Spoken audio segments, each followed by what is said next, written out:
We are not trying to privatize the VA. We are trying to improve and transform the VA.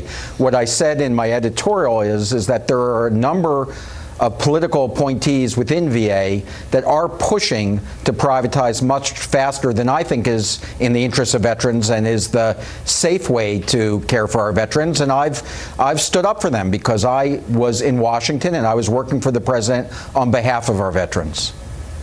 Well, that was ousted Veterans Affairs Secretary David Shulkin just telling our own Brett Barron special report that political appointees within the Trump administration are advocating the privatization of the VA health services, and that his opposition was standing in their way. Of course, he tried to tweak it if you listen to that sound. The day after President Trump nominating his personal doctor, Navy Admiral Ronnie Jackson, to succeed in the job. So how is all of this going to work, and what will the fallout be? Joining me now, retired U.S. Marine Corps Gunnery Sergeant Jessie Jane Duff, and currently with the London Center for Policy Research, a senior fellow there, along with Shannon Howe, a spokesperson for the Concerned Veterans for America, former U.S. Navy cryptology communications operator. Ladies, the way I read the op-ed, which somehow appeared in the New York Times less than 24 hours or 12 hours after Shulkin lost his job, was that he was pushing back against the notion that privatization works. Now he's saying, well,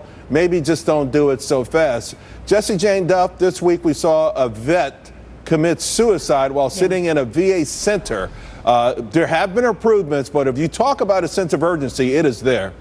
Absolutely, there's a sense of urgency, but Secretary Shulkin was making a very good point. There's a lot of opportunity within the VA for care that private practice does not necessarily offer. We're talking about prosthetics, traumatic brain injury. We're also looking at people with Agent Orange illness, PTSD. They have perfected many areas that veterans would be at a loss trying to find substitutes within primary care. However, we can unify with private care and try to find solutions for many of those that are in the backlog, those that live more than 40 miles from a healthcare center, those that need immediate care for simple medical issues that they may not be able to necessarily get while they're at the VA. I think the VA has a long way to go. He was pointing out some of those flaws, and yes, this is a brutal, brutal town. 360,000 employees within the Veterans Administration can make things very difficult if you're trying to implement change. Yeah, Shannon, there's no doubt the bureaucracy, the red tape, the embedded bureaucrats who don't want to change at all. But there are a lot of folks who said, listen, a voucher system, let's cut down on the backlogs. Let's not have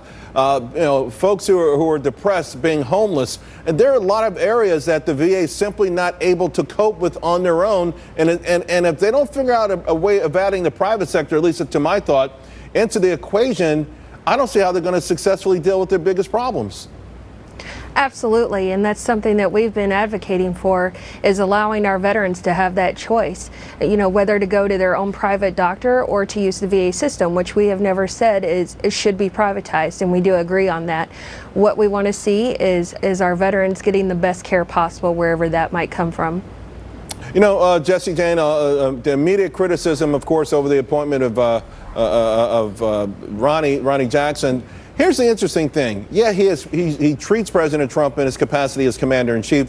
He served the same role for Barack Obama. He wasn't picked because he's the president's, i.e. doctor, or you know what I mean? Like it's sort of like, hey, this is a guy who just is a good friend of the president. He gave a great upbeat press conference, and that's his only qualifications for the job. What are your thoughts about him being the one to fill in now for Shulkin? Well, I think I have as many questions as the American public does right now. I'm sure the president has the utmost confidence in him. That's why he nominated him.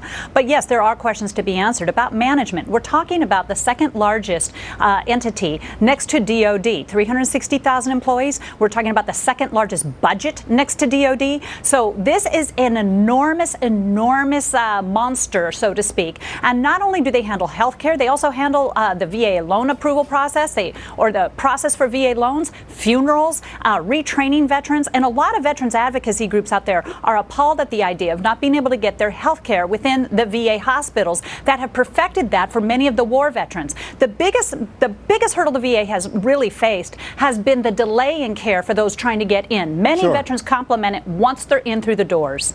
All right, ladies, thank you both very, very much. Appreciate it.